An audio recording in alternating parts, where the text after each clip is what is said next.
Magandang araw po muli sa inyong lahat. Ito si Jeffrey Borbon. Ako po ay miyembro ng Lupong Tagapamayapa sa aming barangay. At sa kasalukuyan po, ako rin ang pinuno o presidente ng Lupong Tagapamayapa Federation dito po sa Bayan ng Bae. Kung kayo po ay interested sa mga bagay tungkol sa katarungang pambarangay law, kayo po ay nasa tamang channel. At please consider subscribing at pakihit na rin po nung notification bell para sa mga susunod na videos na atin pong ipapalabas dito sa YouTube ay ma-update kayo.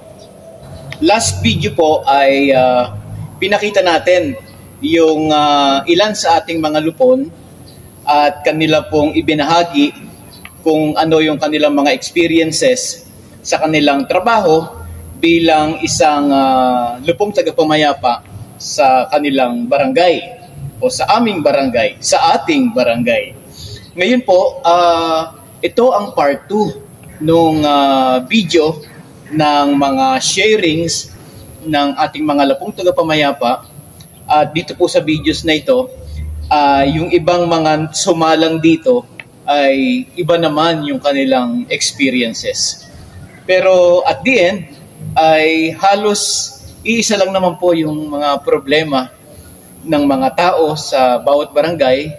At ulit sa video pong ito, makikita nyo yung kanilang mga karanasan bilang lupong tagapamayapa.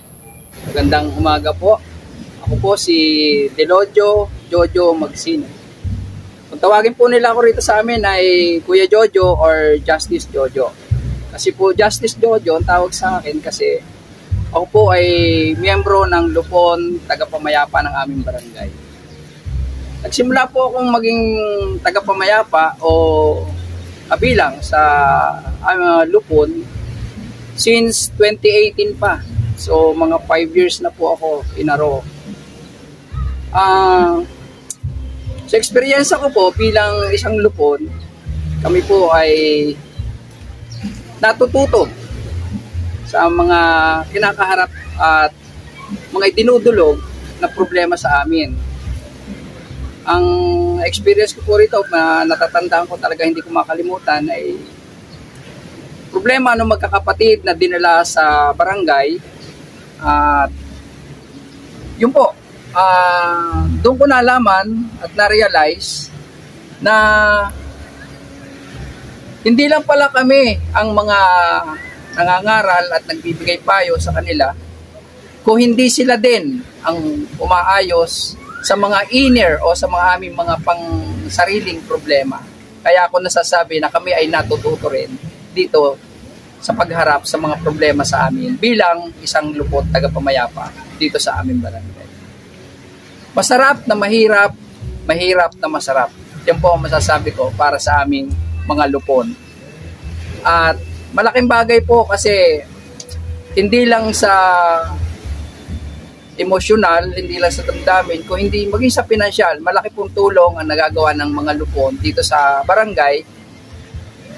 Malaki ang nagagawa para sa nasyonal kasi lahat ng problema ay nasasala namin, hindi na dumalaki, hindi na dumarating pa sa mas mataas na hukuman. Mas nakakatipid ang gobyerno. Mas nakakatipid po ang gobyerno kasi doon pa lang ay nare-resolve na natin kung ano yung mga problema sa ating barangay. Kaya hindi pwedeng sabihin na lupon lang no? Tama po. Malaki yung part natin dahil katulong tayo ng korte. Tama. Para ayusin yung mga problema ng ating mga kababayan. Sir, mabalik ako dun sa sinabi mo yung magkakapatid. Anong eksaktong problema nila? Nagkaroon po sila ng problema na ang natatandaan ko ay sa lupa. Parang nagkakahirisan sila dahil lang sa partinahan ng lupa. Parang may lumalamang, may naargabyado. Parang may naargabyado. And then hanggang sa nakarating sa barangay, naungkat namin na kaya pala lumaki ng ganun ang problema ay dahil meron silang mga pansari-sariling mga problema na hinanakit sa kanilang mga kapatid na hindi nila maisiwalat, hindi nila masabi dahil parang nag-aalangan sila kasi kapatid nga nila, kadugo nila. Kakahiyaan. Nagkakahiyaan niya, kumbaga. At the end, anong nangyari sa kasong yon? Ay di, naayos po namin na, kumbaga sa nasunso namin kung ano yung root, kung ano yung pinakang cause. Ayan, kung bakit sila nagkakaganon, Tama. kung bakit sila nagkakagalit-galit. So, ang nangyari lang ay parang nagkakaselosan lang sa papagmamahal ng magulang. Yun lang, nagkakasilipan lang doon and then lumaki na ng lumaki hanggang sa nakaabot na nga sa barangay. Naayos naman namin hanggang sa bati-bati na sila roon at nangako sila na kung ano man yung nakalipas ay palilipasin na nila at kalilimutan dahil sila nga ay isang pamilya. Bilang Lupon, anong feeling mo nung naayos mo yung problema ng pamilya? Awkward man po na sabihin na ganun, ako po ay napaiyak sa harap nila. Wow. Kasi sa inner part ko po, sa totoo sa akin, kahit ngayon medyo naluluha-luha na naman ako kasi naalala ko yung part na yon. Naalala ko na kami ng kuya ko ay mayroon ding hirisan. Pero hindi naman sa kami nagkakasilosan ko, hindi. Siguro, matagal ko lang siyang namimiss kaya ganon. Kaya masama ang loob ko kasi hindi siya dito sa amin nagtitigil. Pinababayaan niya yung pamilya niya. Hindi naman actually totally pinababayaan. Pero sa tingin ko yun, hanggang sa lumaki rin yung problema ko sa kanya. Pero sa tulong nila, nung kaso na yun, na-resolve ko rin yung problemang yun. Wow. Kasi on the moment na bumisita yung utol ko doon sa amin, binisita niya yung nanay ko, binisita niya kami, kinausap ko na siya at pinaliwanag ko sa kanya yung side ko.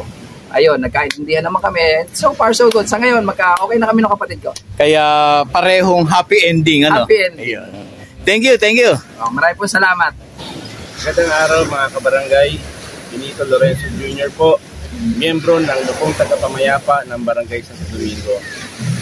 Sa aking pong pang-araw-araw na pagganap sa aking pagpuling bilang kasabi ng Lupon, ay naranasan na po namin ang mga iba't ibang uri ng alitan at sigalot sa ating pong barangay.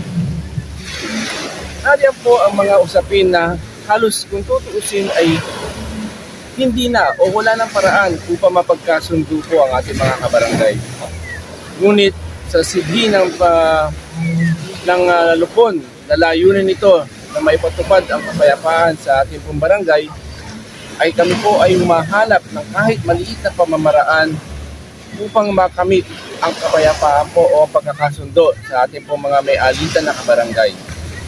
Isa pong napaka-fulfilling na pakiramdam o napakasarap sa pakiramdam po ng ating mga Lupon na makita po na pagkatapos po ng pag-uusap, ang ating po mga kabarangay ay nagkakaroon po ng pagkakaunawaan sa bandang huli matapos po na pag-usapan ng bawat panig kung ano man ang hinaing ng mga bawat panig. Sa bandang huli ay nagkakaroon po ng pagkakasundo. Ito po ay napakaginhawa o napakasarap na pakiramdam po para ako isang miyembro ng ating Lupon Tagapamayapa. At wala po akong hangarin kung hindi makita po na ganito ang kaya kalalabasan ng pag-uusap po sa loob po ng Lupon na ating barangay. Magandang umaga po sa inyo. Ako si Charity Balasabat, isa sa mga Lupon members ng Santo Domingo Bay, Laguna. Siguro ako ay nagiging Lupon mahigit since 2017. Sa aking nung ako ay nakaupo, akala ko madali lang ang pagiging Lupon. Yung pala ay hindi lang basta-basta ang magiging membro ng Lupon. Kasi kailangan mo doon ay may malaking pasensya ka at meron ka rin kaunting kaalaman. Ang kaalaman mo ay hindi lang basta nagtatapos lang doon sa iyong nalalaman, kundi may patuloy pa rin pag-aaral para makuha mo talaga ang tamang strategiya o teknik para mapagkasundo mo ang magkabilang panig. Sa aking hindi madali ang maging Lupon. Sa aking karanasan, mahirap at madali. Mahirap, masaya, masaya. parang fulfilled, ano? O fulfilled ka kapag meron kang isang kaso na napag-aayos mo at nagkasalubong sila sa gitna at nagkakayos at nagkakasundo. Sa karanasan ko, more or less, kakaunti lang naman ang kaso na inihain ay yung sa utang, minsan yung paninirang puri, at iba-iba na kaso na pang barangay lang talaga at panglupon na kaso. Ang naranasan ko noon, nung nagkumawak ako ng kaso, sa akin, napakasaya ko kapag napaagayos ko yung hinahawakan kong kaso. At napakalungkot naman kapag hindi mo sila napagkasundo at kailangan mo bang bumalik pa rin sila at hanggang sa huling pagkakataon binibigay mo ay hindi pa rin nagkakasundo. Doon, napakalungkot para baga kulang, parang kinulang ka. Kulang. Ng iyong technique o strategiya. Kasi meron talaga namang kaso na hindi mo basta-basta siya madaling maayos. Kailangan mo muna kapain ang emosyon ng tao, ang kanilang damdamin, at bibigyan mo rin pa rin sila ng pagkakataon o oras at saka mo na lang ulit sila pagharapin kapag na ano na ang kanilang medyo malamig na, malamig na ang kanilang. Isa yan sa mga conciliation techniques, ano ba? Isa yan sa mga conciliation techniques. Yung kapain mo sila ang kanilang damdamin. At kung nakita mo pa rin na hindi mo pa rin sila mapagkasundo sa araw na yon, di umano ka, huwag mong araw-araw o huwag mong weekly mo silang pagharapin, kundi magbigay ka ng patlang o araw na maaring umano ng kanilang kalooban. Sakaling sa sunod yung ano naman po ang pakiramdam pag may naayos kang isang problema? At personally, ano ang pakiramdam? Personally ay masaya ako. Kung sa aking pakiramdam, masaya ako para bagang para yung inilalagay ko yung sarili ko doon sa problemang yon. What if pag ako ang nandoon sa ano bang dapat kong gawin sa problema yon na maaari kong may i-share doon sa din. Actually, pag ako'y nakaano sa kaso,